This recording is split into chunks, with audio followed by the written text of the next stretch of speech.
Heads up, folks, we're about to talk about hookups.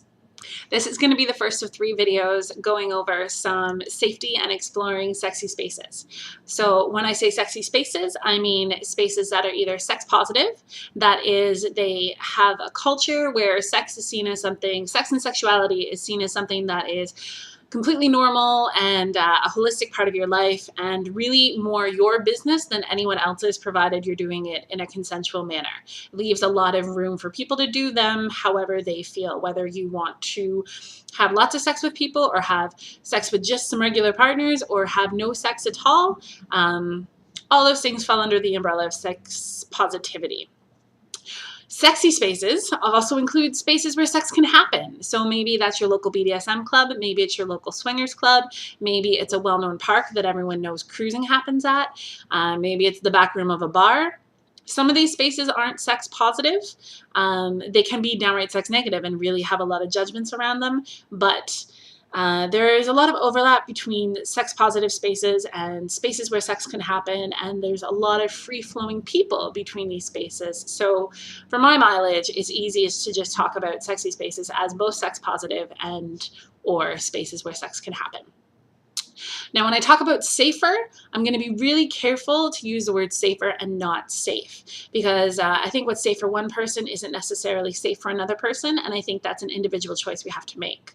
I think we can also follow all of the rules and do everything safe and still have really unsafe, unhappy, negative life experiences. So I want to kind of provide you guys some tools for the best, safer explorations that you're going through. We're going to talk about physical safety in this video around your sexual health, and then next video we're going to talk about emotional safety around your sexual health, and then we're going to talk about some mental safety around your sexual health. So let's get into this. If you don't already know how to have the safer sex and STI conversation, I'm actually going to direct you over to Reed Mahalko. He does a fantastic video called Reed's Safer Sex Elevator Speech, and it teaches you how to have the conversation about your testing history, your STI status, and what you do and don't like to do in bed in like under a minute, maybe 2 minutes tops. And it gives you some fantastic tips for interacting with people around that.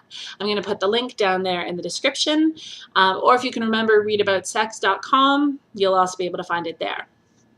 But I think, in addition to having the conversation about our last test results, we need to talk about our safer sex practices. Do we use latex barriers in all situations, or do we have some partners where we don't use latex barriers? And I don't just mean condoms, I mean dental dams and gloves and cling wrap. Some people like to use Glad wrap. Decide whether or not that is a risk you're willing to take. And I think we also need to talk about our overall health with people. This is kind of what I call risk-aware consensual kissing. Often a lot of parties that are combined with bar nights, there tends to be a lot of making out, a lot of hooking up between people, and not always a lot of conversations about people's overall health.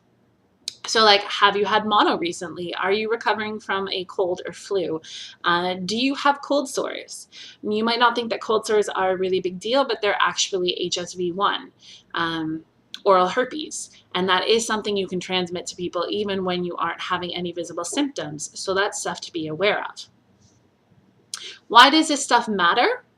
Because for me, it boils down to 2 things: consent and respect.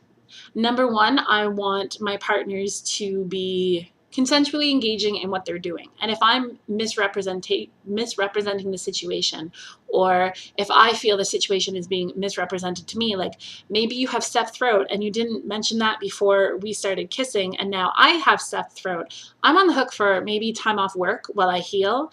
I'm on the hook for antibiotics to take care of myself, or vitamins. And you may or may not know my relationship to my immune system. I may have an autoimmune disorder, and strep throat becomes a really, really big deal, or mono becomes a really, really big deal, or even a cold or flu becomes something that is really unsafe for my body, or one of my partners might have those things. So by telling me up front about your sexual health, beyond, I tested negative for HIV and syphilis, I had gonorrhea 3 months ago, took my antibiotics and have tested negative since.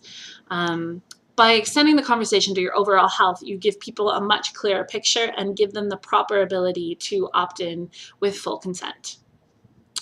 Number 2 is respect. If I'm engaging with another human, I want to respect them and I want them to respect me. And that means giving them as much information as possible. I don't like to treat sex as something that I need to operate from a place of scheming or lying or being dishonest with people. Truth is, it's actually really pretty easy once you get good at asking for what you want to go out and find other humans to connect with. So as long as you're treating it like a manipulative game, you're not going to get the results you want. You're not going to have the safer experience you want. So, to sum it up, safer explorations on the physical side. Definitely get your STI conversation down.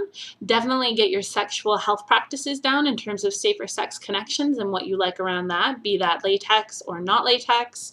Clothes on, not clothes on, what areas you're comfortable touching, what areas you're not comfortable touching. Figure out what that means to you and go from there.